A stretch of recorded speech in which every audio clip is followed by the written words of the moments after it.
Bonjour à tous, merci d'être présents aujourd'hui pour cette table ronde autour des enjeux LCBFT. Je suis ravi d'y participer. Je vais vous présenter les intervenants de ce jour. Donc, en premier lieu, Florence Ducreux, qui est directrice conformité RCCI de Easy Bourse au sein du groupe La Banque Postale.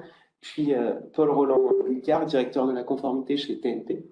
Et enfin, Alexis Monnier, CEO d'Afterdata, éditeur de solutions de conformité. Et moi-même, Jean-Charles Gobez, senior manager au sein de EY Société d'Avocats. L'objectif de cette table ronde, c'est de vous présenter les enjeux LCBFT, les nouveaux enjeux réglementaires à court terme et à plus ou moins long terme, parce que vous le savez d'ores et déjà, dans le cadre de la stratégie de renforcement des enjeux LCBFT, la Commission européenne a fait adopter toute une série de textes qui vont directement s'imposer aux établissements assujettis, donc les banques, les sociétés d'assurance, les entreprises d'assurance et les asset managers, au cours des prochains mois, avec une influence réelle et un impact très important sur les dispositifs. Et dans le cadre de ce renforcement réglementaire, on voit de nouvelles solutions apparaître, de nouveaux enjeux liés à la gestion des données et l'intelligence artificielle, et ce sera l'enjeu de cette table ronde de ce matin d'aborder ces différentes évolutions réglementaires. Donc, à titre peut-être d'introduction, mais très brève et très rapide, un point important dans le cadre de ce nouveau paquet réglementaire, quelques textes. Le premier, c'est le règlement KYC qui va rentrer en vigueur prochainement et qui va... alors, je suis juriste, c'est des enjeux qui m'intéressent, mais l'originalité du texte, c'est qu'il va s'appliquer sur l'ensemble du territoire européen de la même manière, limiter donc les hypothèses de gold plating rule et imposer des règles communes à l'ensemble des établissements assujettis. Et dans les considérants de principe de ce texte, on voit notamment l'apparition d'enjeux liés à l'encadrement de l'intelligence artificielle.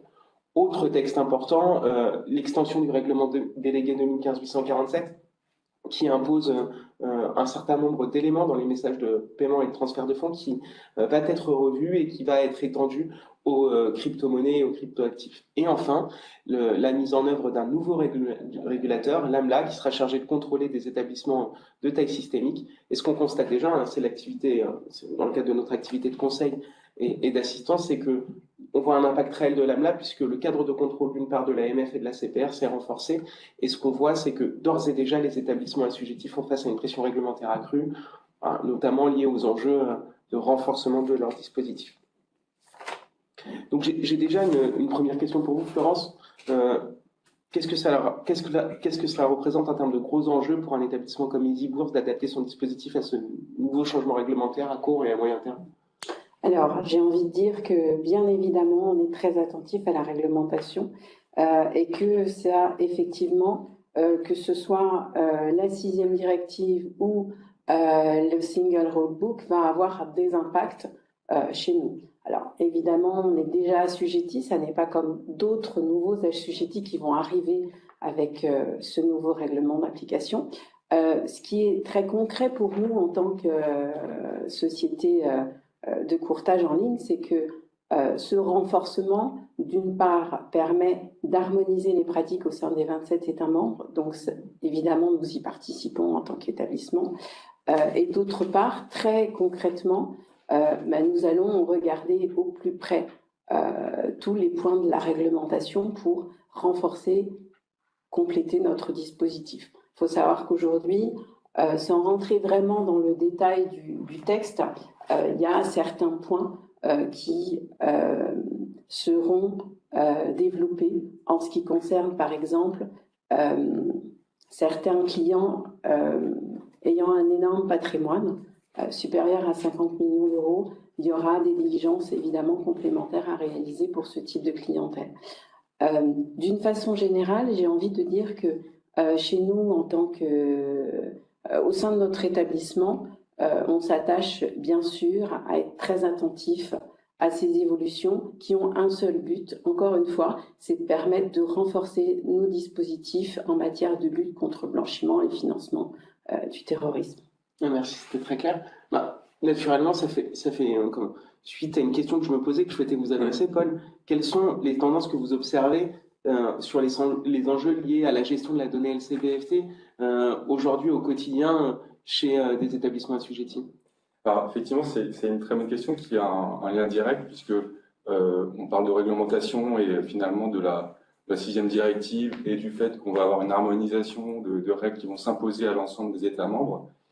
Et un des dénominateurs communs, c'est l'utilisation de la data, c'est le fait que cette data soit de qualité, qu'elle soit fiable, qu'elle soit exploitable, donc c'est-à-dire qu'elle soit au sein d'un SI dont on maîtrise l'architecture, pour laquelle on sait faire parler les différents systèmes entre eux pour communiquer et partager la donnée. Et finalement, une des grandes tendances qu'on observe, nous, en tant que cabinet de conseil sur le marché, c'est la volonté des établissements assujettis, en particulier les banques qui sont vraiment en première loge, de développer un système qui va leur permettre de fiabiliser encore plus la donnée et d'avoir un contrôle et une maîtrise de la donnée qui va au-delà de juste la simple connaissance du client, mais qui va même qui s'étend jusqu'à le système de supervision des transactions. Alors, je vais m'expliquer en faisant assez rapidement, une petite graduation dans ce qu'on appelle la maîtrise de la donnée. On peut voir ça comme une pyramide finalement, avec un premier socle qui est le format de la donnée. Déjà, le premier point de base, c'est est-ce qu'on peut s'assurer que dans notre système d'information, on a des données qui soient, j'allais dire, vraisemblables. Je vous parlais de vraisemblance. Une date de naissance, déjà, est-ce qu'elle est bien au format date? Est-ce que le champ nom et prénom sont dans des champs alphanumériques? Il y a vraiment un certain nombre de sujets de format déjà qui sont aujourd'hui encore parfois non contrôlés. Et ça, c'est plus acceptable pour les régulateurs. Donc on va dire que c'est le socle de base, ça paraît évident, mais on se rend compte avec l'utilisation, je ne vais pas trop anticiper sur la discussion d'après, mais l'utilisation de l'intelligence artificielle, notamment par le régulateur, qu'il y a certaines diligences qui ne sont pas bien menées sur ce niveau-là.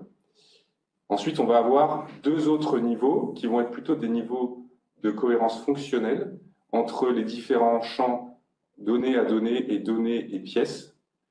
Je vais prendre des exemples très simples pour que ce soit bien clair, mais typiquement, on va pouvoir comparer dans notre système d'information le nom de naissance d'un client, le comparer avec le nom qui est inscrit sur la pièce d'identité qu'on a pu collecter. Ça aussi, ça fait partie des contrôles qui peuvent paraître évidents et qui ne sont pas forcément encore tout à fait à leur niveau de croisière, si on peut dire, dans certains établissements, qui méritent, encore une fois, d'avoir un regard de plus en plus pointu. Et on va bientôt parler là-dessus d'obligations de résultats, finalement. On n'est plus dans les obligations de moyens que le régulateur veut que les établissements assujettis mettent en place. On est vraiment sur la maîtrise de cette donnée doit être totale. Parce qu'en fait, après, il y a un quatrième niveau qui est... alors, je vais juste revenir sur le troisième niveau parce que je ne l'ai pas bien explicité. Le contrôle de cohérence entre les données qui va permettre d'identifier des points de faiblesse dans notre système de connaissance client et qui impacte ensuite notre système de surveillance des transactions, que ce soit avant l'opération ou après l'opération. Exemple très simple, un client qui a plus de 70 ans et pour lequel on a une CSP étudiant.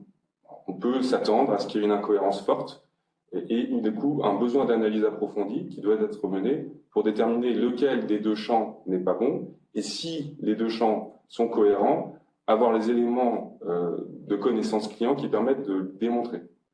Ça fait partie aussi des sujets de contrôle de cohérence fonctionnelle qu'on voit de plus en plus se mettre en œuvre au sein de la place.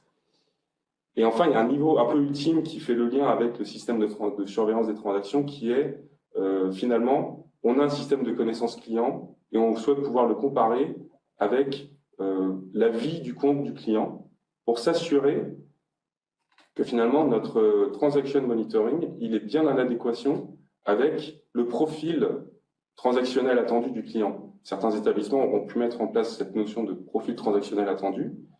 Et demain, je pense que, en tout cas, en discutant avec un certain nombre de donneurs d'ordre sur ce sujet-là, on s'aperçoit qu'il y a une frontière qui est trop franche encore aujourd'hui entre la KYC d'un côté et la surveillance des transactions de l'autre. Il faut vraiment que ça communique mieux. Et donc, typiquement, on a des règles qui vont consister à comparer les flux créditeurs qui arrivent sur un compte, plutôt de l'ordre de la transaction monitoring, avec le niveau de connaissance des revenus qui sont déclarés dans le SI, qui sont plutôt de l'ordre de la connaissance client. C'est faire ce pont entre les deux éléments qui est existant aujourd'hui et qui, je pense, va continuer de se développer, et qui est un vrai challenge quand on regarde justement le nouveau règlement européen qui va se mettre en place demain. Alors, Paul, tu as tout à fait raison. En revanche, je pense que l'état d'un établissement à l'autre n'est pas le même. Parce Bien que sûr, quand je vois par rapport à mon groupe, ben, chez nous, on n'a aucune difficulté. C'est déjà des choses que nous faisons au quotidien, à la fois d'avoir une KYC conforme et complète, sinon on ne peut pas ouvrir un compte au sein du groupe. Et d'autre part, évidemment, on fait un rapprochement connaissance client et relation d'affaires, et évidemment avec les flux. Ça, c'est, j'ai envie de dire, la base vraiment essentielle de tout établissement bancaire. Et je vous rappellerai que les textes disent qu'on ne doit pas ouvrir à un client pour lequel on ne connaît pas la relation d'affaires, et que d'autre part, à la fois en termes d'actualisation de nos KYC, donc en fonction de typologie de vigilance, que l'on soit faible, moyenne ou élevée, on va avoir des diligences complémentaires et une actualisation plus régulière de la KYC. Donc ça permet évidemment de compléter tout notre dispositif de lutte contre le blanchiment et le financement du terrorisme. Merci, c'était très clair. Alors, les éléments qui ont été évoqués ici font apparaître une question pour moi. Pour vous, Alexis, est-ce que aujourd'hui, en tant qu'éditeur de logiciels, quelle est votre perception par rapport à ces aménagements et en quoi l'intelligence artificielle, en tout cas les solutions d'intelligence artificielle, peuvent être utiles dans la gestion de ces données LCBFT et dans la prévention des risques? Alors, tout d'abord, avant de parler d'intelligence artificielle, ça c'est la finalité et le Graal. Là où je rejoins Paul, c'est qu'il y a un vrai enjeu sur les données, sur la maîtrise des données et sur la qualité de la donnée. Quand on parle de qualité de la donnée, on parle de choses assez simples finalement. En effet, avoir des données exhaustives, avoir des données qui soient correctement qualifiées, comme le disait Paul, parce que il y a un enjeu absolument majeur, c'est l'exhaustivité absolue des contrôles et de filtrage des transactions. Pendant très longtemps, certains établissements, peut-être pas des grands établissements comme la Banque Postale, mais certains établissements se contentaient finalement de faire des requêtes, de faire de l'échantillonnage ou d'avoir une vision globale qui était très très restreinte sur des gros volumes de transactions, sur des produits spécialement à risque. Cette approche aujourd'hui est absolument bannie par le régulateur qui demande une exhaustivité absolue des contrôles. Ça ne veut pas dire que toutes les transactions vont être suivies, il va pas y avoir d'alerte évidemment à chaque fois, mais par contre, toute transaction, quel qu'en soit le montant, la nature, la typologie, doit donner lieu à une analyse, et ce qui amène du coup à la fatale automatisation de ces analyses. On peut plus se contenter de se dire qu'on va se concentrer sur tel client ou sur tel produit. Donc ça veut dire en effet des outils, et ça pose derrière d'autres soucis, parce qu'on est content, on a un outil, on analyse toutes les transactions, mais derrière, si on analyse toutes les transactions, on va générer des alertes. Et pour certains outils qui n'ont pas été prévus à l'origine pour ça, on va générer beaucoup d'alertes, beaucoup trop d'alertes, et du coup, on va recevoir l'équipe conformité sous le poids des alertes, et se retrouver dans une situation où à la fois on a l'impression d'être conforme, mais comme les analystes travaillent vite pour traiter beaucoup d'alertes, ils travaillent trop vite et ils prennent le risque de passer à côté de réels risques et d'alertes sur lesquels on a une réelle fraude qui a été détectée. Et du coup, on se rend compte que pour répondre aux régulateurs, on a besoin d'automatiser, mais du coup, derrière, on a besoin d'outils qui soient adaptés à traiter des très gros volumes de données pour ne générer qu'un nombre limité d'alertes, mais avec un taux de pertinence élevé, parce que c'est la condition du traitement de ces alertes. Donc c'est très clair. Et vous, Florence, quel est votre ressenti par rapport à ce que... Pardon, excusez-moi. Désolé. Par rapport à ce que viennent d'évoquer Alexis et Paul sur les enjeux de pertinence et préqualification de la donnée, en quoi cela impacte les dispositifs des établissements assujettis, et est-ce que, à votre sens, c'est des éléments majeurs qui doivent être pris en compte?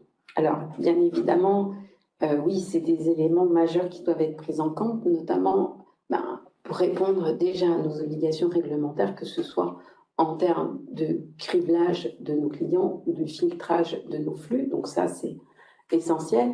Après, un outil aujourd'hui nous permet de pouvoir traiter des alertes. Et toute l'importance de l'outil, c'est aussi dans la définition des scénarios, la définition des seuils qui peuvent permettre de ressortir les alertes que l'on souhaite exploiter et permettre, in fine, de permettre aux analystes d'avoir une vraie plus-value, une vraie valeur ajoutée, puisque c'est aussi l'objectif de cet outil, à travers notamment aussi ce que l'outil peut nous apporter avec l'intelligence artificielle, tout ce qui concerne le machine learning, qui va nous permettre de garder en fait l'essence de ce que l'on souhaite détecter, traiter, avec in fine la possibilité, si le doute n'est pas levé ou si on identifie un client sous une mesure de sanction internationale, de prendre les diligences qui s'imposent. Alors vous faites naturellement la transition, vous avez évoqué cette notion de machine learning. Alexis, comment le machine learning peut révolutionner la LCBFT aujourd'hui? Quel est votre...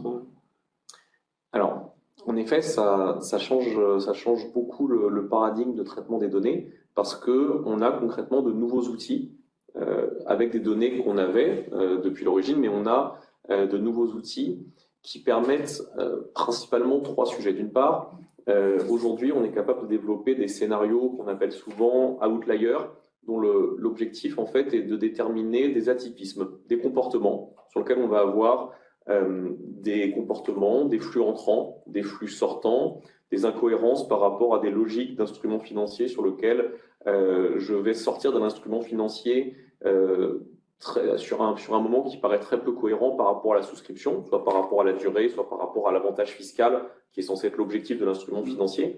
Et l'idée vraiment de se dire qu'en complément des scénarios déterministes qui ont été déterminés par l'équipe conformité, on va avoir un autre scénario qui lui va se contenter, donc on est en apprentissage non supervisé, c'est-à-dire qu'on n'a pas appris au modèle ce qu'on voulait voir, on dit juste au modèle de regarder l'ensemble des données et de trouver des données qui sont dans le nuage de points, des points qui sont très très éloignés et qui sont quelque chose sur lequel, si on regardait humainement le comportement du client, on se dirait c'est étonnant, ce comportement est totalement atypique, soit il fait vraiment n'importe quoi, soit il y a une finalité qu'on a du mal à comprendre. Et donc ça veut dire que, en termes de suivi, j'ai un premier râteau, un premier filtre qui va être constitué des scénarios déterministes, et j'ai un deuxième râteau par rapport à des scénarios non déterministes. Donc ça veut dire qu'on a 2 catégories d'analyse. Ça, c'est le premier usage. Ensuite, ce qui est intéressant, c'est que le machine learning marche très bien aussi pour faire de la recommandation de seuil, c'est-à-dire pour optimiser les scénarios déterministes qui ont été créés par l'équipe conformité. Et l'objectif, évidemment, va être systématiquement de se dire je veux avoir toutes les alertes qui ont été jugées pertinentes par les analystes, mais je veux trouver des solutions pour essayer d'optimiser le nombre de faux positifs et faire fondre le taux de faux positifs.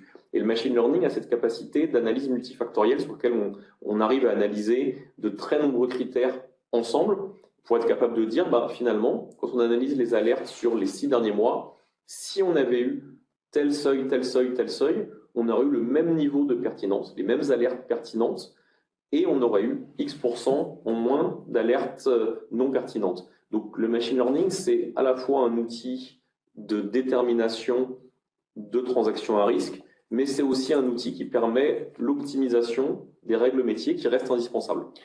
Et tout naturellement, j'ai une autre question qui me vient. Est-ce que, d'après vous, le régulateur, il a bien pris en compte ce virage? Donc, comment il utilise l'intelligence artificielle, si oui, et comment il perçoit l'utilisation de l'intelligence artificielle chez les établissements assujettis? Alors, ça, c'est une question qui revient assez souvent chez nos clients quand on commence à parler un petit peu d'intelligence artificielle, c'est de dire, mais est-ce que c'est légal? Est-ce que c'est admis par le régulateur? Alors, clairement, c'est totalement admis puisque le régulateur a été le premier à l'utiliser dans ses propres outils. L'outil du régulateur s'appelle Lucia. Si vous tapez sur Internet, Lucia ACPR, c'est tout à fait officiel et très largement documenté. Donc, le régulateur a été le premier à mettre en œuvre ces outils et on a des sanctions qui ont été prononcées il y a maintenant quasiment 1 an vis-à-vis de mutuelles qui concernent des transactions en effet, sur lequel il y a des cas de fraude qui ont été avérés, et ces transactions ont été repérées grâce à l'outil d'intelligence artificielle du régulateur. Donc, est-ce que c'est admis? Oui. Ils sont les premiers à l'utiliser.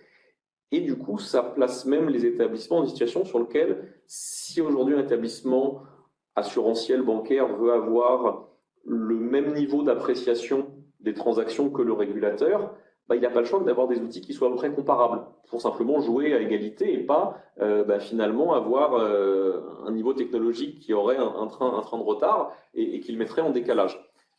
Pour autant, l'intelligence artificielle, c'est extrêmement pertinent pour déterminer, encore une fois, des situations atypiques, pour déterminer des situations anormales. Dans un cadre de conformité, il y a un impératif, c'est l'explicabilité. C'est bien de trouver une transaction sur laquelle on dit là, j'ai un risque élevé, mais il faut systématiquement être capable de l'expliquer. Et ça veut dire qu'en termes d'outils, on ne va pas parler de, sans rentrer dans des considérations trop techniques, mais on ne va pas parler de n'importe quel type de machine learning, de n'importe quel type d'intelligence artificielle, parce qu'il faut avoir à la fois des fonctions d'identification, mais des fonctions également d'explication de ce qui a été trouvé, parce que derrière, concrètement, quand il y a une déclaration de soupçon qui est remontée à la CPR, il va falloir la justifier et la motiver. Oui, c'est très clair. Et naturellement, j'ai une dernière question pour vous, Paul, qui me paraît pertinente compte tenu de ce qui a été évoqué. C'est en quoi l'intelligence artificielle et le machine learning est un atout aujourd'hui pour la LCBFT? Ça a été rapidement brossé par Alexis. Ouais. Mais vous, quel est votre sentiment en tant que consultant sur ces enjeux?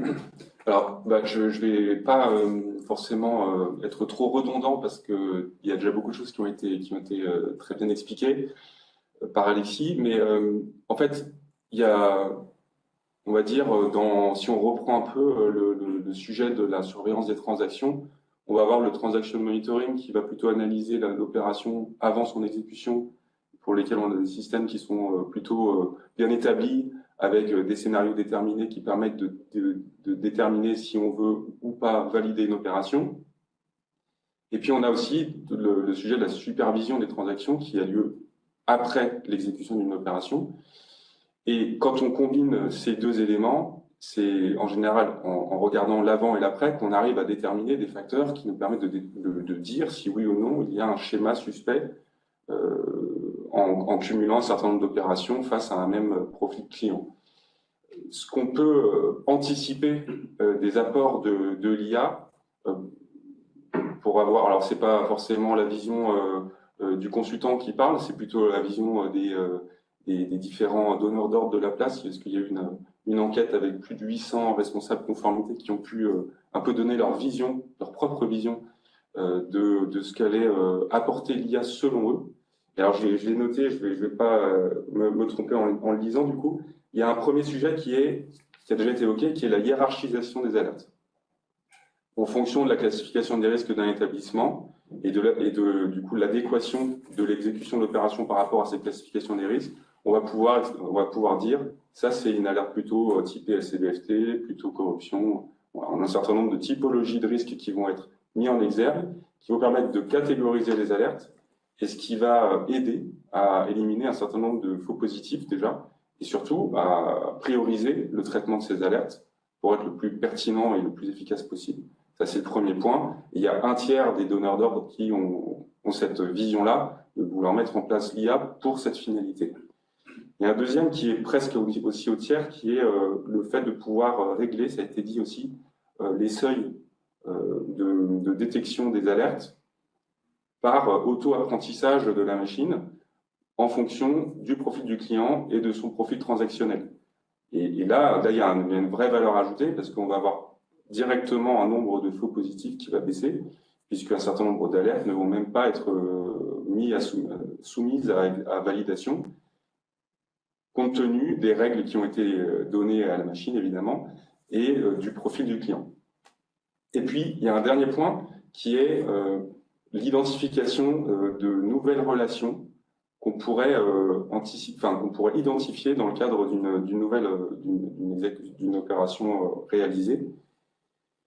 L'idée là est de dire, finalement, on va pouvoir créer des nouveaux liens entre personnes, que ce soit des personnes physiques ou des personnes morales, à l'occasion de la réalisation d'une transaction, qui vont nous permettre d'avoir une vision plus holistique, finalement, de la vision des bénéficiaires effectifs d'une personne morale, par exemple, ou des tiers liés entre particuliers par ailleurs. Voilà. Peut-être une dernière question avant de passer à la conclusion et de prendre d'éventuelles questions qui seraient adressées par les participants. Pour vous, Florence, quel va être l'impact de l'intelligence artificielle à court terme sur votre dispositif ou sur le dispositif des établissements assujettis en matière de LCBFT? Je pense que, comme a pu le dire, que ce soit Paul ou Alexis, ça nous permet aujourd'hui de renforcer à la fois notre processus de détection et de traitement de nos alertes. Et ça, c'est essentiel pour nous permettre d'être toujours le plus actif possible et identifier encore une fois de nouveaux scénarios, de nouveaux liens qui sont essentiels pour lutter contre le blanchiment, le financement du terrorisme, la corruption. Et encore une fois, si on regarde un peu l'actualité, notamment Bruno Le Maire qui aujourd'hui souhaite que l'on renforce le dispositif en élargissant le dispositif de gel des avoirs à certains aux narcotrafiquants, ça montre bien aujourd'hui que les outils vont être demain encore plus importants pour nous aider à participer au dispositif. C'est très clair. Alors, je vous propose de passer à la conclusion. Moi, si je fais l'exercice de synthèse, ce que j'ai compris aujourd'hui, c'est que on va avoir des évolutions réglementaires à court terme qui impactent d'ores et déjà les dispositifs des établissements assujettis, et que le premier constat du régulateur aujourd'hui, et en gros à travers la jurisprudence de la commission des sanctions, c'est que il y a des enjeux de maîtrise de la donnée, il y a des enjeux demain d'intelligence artificielle, et qu'il y a un premier prérequis, c'est comment maîtriser la donnée LCBFT pour pouvoir la gérer au mieux, pour pouvoir rendre optimum son dispositif, le rendre plus efficace. Et ensuite, une fois qu'on a réalisé cette première partie qui est structurante, pouvoir bénéficier à pleine mesure des nouvelles solutions d'intelligence artificielle en matière de LCBFT, solutions qui sont d'ores et déjà utilisées par le régulateur dans le cadre des contrôles qui diligentent. Très belle synthèse. Merci. Alors, je vois qu'il y a une question. Bonjour, pouvez-vous confirmer que les groupes d'assurance sont bien concernés par le blanchiment? Alors oui, ils sont bien exposés au risque de blanchiment, hein, c'est mentionné dans l'analyse nationale et sectorielle des risques produite par la CPR. Ils sont bien assujettis. Donc toutes les typologies d'entreprises d'assurance sont bien listées dans le L561-2 du CMF qui prescrit la liste des établissements qui sont assujettis. Mais c'est vrai que quand on discute avec des assurances, autant aujourd'hui, toutes les assurances sont équipées avec des outils de détection de risque de financement du terrorisme, donc de criblage de personnes physiques ou morales présentes sur des listes de gel des avoirs. Ça, c'est très communément répandu. Le blanchiment, j'ai pas les statistiques, seraient complètement empiriques, mais aujourd'hui, on voit de très, très, très nombreuses assurances, très nombreuses mutuelles qui sont soit pas équipées, soit qui ont une approche du blanchiment qui reste partielle, par échantillonnage, et qui ont pas forcément pris la mesure, dans les faits, ce que leur impose la réglementation actuelle. Enfin, on voit qu'en termes de déploiement d'outils, par rapport au monde bancaire avec lequel on travaille également, il y a un très très gros décalage et il y a régulièrement des sanctions de la CPR, donc c'est un risque réel. Peut-être juste pour compléter ce que tu disais, c'est pour donner un peu de contexte, parce que je pense que tout le monde n'a pas forcément cette vision-là. Effectivement, l'assurance n'est pas teneuse de compte, en fait. Donc, la culture de la surveillance des transactions est beaucoup moins établie dans ce monde. Et puis, deuxièmement, il y a historiquement des groupes d'assurance qui ont des modèles d'affaires, en fait, qui complexifient le sujet de la surveillance, puisqu'on va avoir des modèles de producteurs, distributeurs qui sont parfois très variables et du coup qui impliquent des systèmes d'information qui ne communiquent pas entre eux. Donc pour aller se faire de la surveillance fine et pertinente, c'est très complexe. Donc c'est un des vrais enjeux de ce monde-là dans les années à venir, très clairement. Non, mais c'est vrai que la répartition de l'information entre le distributeur, celui qui est le teneur de risque, Oui. Fait qu'il y a une dilution de l'information, une répartition de l'information qui crée une difficulté supplémentaire par rapport au monde bancaire qui, en général, gère l'intégralité de l'information. Alors, il y a une question qui vient d'être posée. Les outils internes sont-ils admis par le régulateur? C'est un élément qui a été rapidement évoqué dans le cadre de cette table ronde, mais oui, bien évidemment, aujourd'hui, même si on n'a pas d'obligation à proprement parler dans le CMF de se doter d'outils, il y a des prescriptions qui ont été faites dans les lignes directrices de la CPR qui imposent la mise en place de ces outils si le volume de transactions et le volume de clients est trop important. Et par définition, en fait, aujourd'hui, tant l'AMF que la CPR s'attendent, lorsqu'ils vont contrôler un assujetti, à avoir des outils qui permettent de détecter le blanchiment avec des exigences qui sont très spécifiques en matière de documentation, de spécifications techniques. Ce sont des documents qui sont évalués par le régulateur. Et c'est vrai que nous, on remplace souvent des outils internes parce que les outils internes ont l'immense avantage d'être faits totalement sur mesure par rapport à un besoin précis. Et donc, on va avoir un outil qui répond strictement à nos besoins. Maintenant, la grosse complexité, c'est que quand on est une assurance, quand on est une banque, on n'est pas éditeur de logiciels. C'est un métier. Donc après, c'est une question de répartition des moyens. Et on se rend compte, c'est que la plus grosse difficulté, c'est pas de créer un premier outil, c'est de le maintenir dans le temps et de le faire évoluer. Et quand on a une équipe compétente à un moment qui a mis en place un outil, cet outil, il va falloir que pendant les 3, 5, 10 prochaines années, cet outil il soit maintenu technologiquement, en termes de sécurité, en termes d'efficacité, et il évolue. Et on se rend compte que si créer un outil est possible pour des grands groupes qui ont de grosses équipes informatiques, le maintenir est quelque chose qui ne correspond pas à l'organisation des équipes informatiques parce que c'est vraiment des process logiciels et souvent ça fait partie des motivations. En général, les gens nous disent on avait un outil interne qui marchait bien il y a 10 ans, aujourd'hui plus personne, on n'a plus le maintenir et en plus plus personne ne sait le maintenir parce que les gens sont partis. Et du coup, on préfère se diriger vers des gens qui vont mutualiser les efforts et donc qui vont proposer un outil qui provient d'un logiciel. Je vends ma paroisse aussi. Alors, je vois qu'on arrive à la fin, mais il y a peut-être le temps de prendre 2 dernières questions. Alors, qu'en est-il de la vigilance humaine, Florence? Elle est essentielle. Évidemment, un outil reste un outil. Au-delà de l'intelligence artificielle, il faudra quand même toujours se dire que la détection, elle ne peut se faire que par des analystes et que nous avons toujours besoin d'échanger avec nos clients pour pouvoir comprendre, mieux appréhender une situation. Donc, bien sûr, l'outil est essentiel, mais la vigilance humaine, bien évidemment aussi. Alors, je vois une dernière question sur les courtiers de gros en assurance. Quel est l'état de maturité de leur dispositif LCBFT et quid des outils que l'on peut mettre en place pour la détection des opérations atypiques? Je n'aurais pas la prétention de répondre à cette question. En revanche, ce qu'on peut dire, c'est que les courtiers en assurance sont concernés par le sujet et que de plus en plus s'intéressent vivement à ces questions d'équipement, de dispositifs de surveillance. Ce qui laisse à penser qu'il y a encore aussi sur cette activité une prise de conscience qui est de plus en plus forte des besoins de s'équiper. Parce qu'on parle de plus en plus d'obligations de résultats quand il s'agit de LCBFT aujourd'hui. Là où auparavant, on avait plutôt une approche d'obligation de moyens, on passe vraiment dans une autre logique où typiquement l'un des piliers qui est l'authentification et la vérification de l'identité d'un client, autant avant on était plutôt dans une approche massive de mettre en place les moyens qui permettaient de détecter de bien valider qu'on était en face de la bonne personne, autant aujourd'hui ces moyens-là sont indispensables puisqu'on a vraiment l'obligation de démontrer qu'on est face à la bonne personne. Il y a une obligation de résultat et cette logique-là, elle vaut notamment pour les courtiers qui sont par définition des intermédiaires et qui ont cette sensibilité qui va croissante. Quels outils à mettre en place pour détecter les opérations atypiques? Des outils modernes de détection de risque de blanchiment. Afterdata, par exemple, en est un très bon qui fait naturellement ça. Alors, une dernière question. Quels sont les principaux motifs de sanction de la CPR?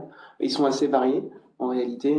Qualité des données KYC, capacité à détecter des opérations atypiques, en découle généralement des constats de la CPR sur l'incapacité d'avoir détecté certaines opérations, des défauts d'examen renforcé qui donnent lieu à des défauts de déclaration de soupçons.